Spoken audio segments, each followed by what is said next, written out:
तो कर भी क्या सकते हैं, ले जाओ इसे।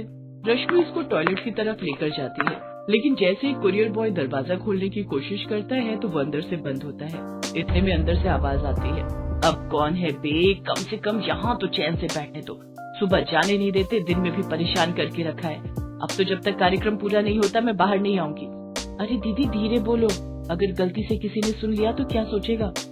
सुनने दो, अगर कोई सुनता है तो कम से कम औरों को भी तो पता चले कि कैसी जालिम सास है हमारी, जो 4-4 बहुओं के लिए सिर्फ एक ही टॉयलेट रखा हुआ है।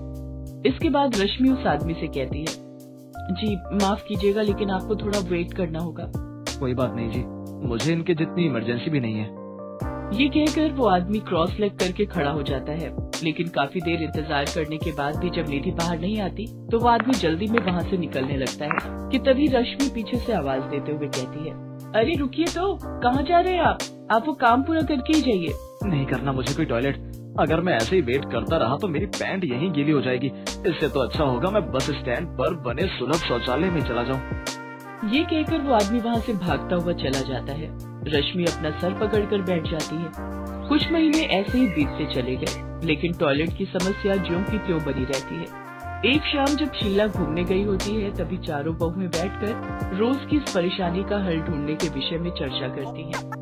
हे भगवान, अब क्या दिन आ गए, हमारी जो सास की चुगलियां छोड़कर टॉयलेट के ऊपर चर्चा करने बैठे हैं। सब हमारी सासू माँ का किया धरा है।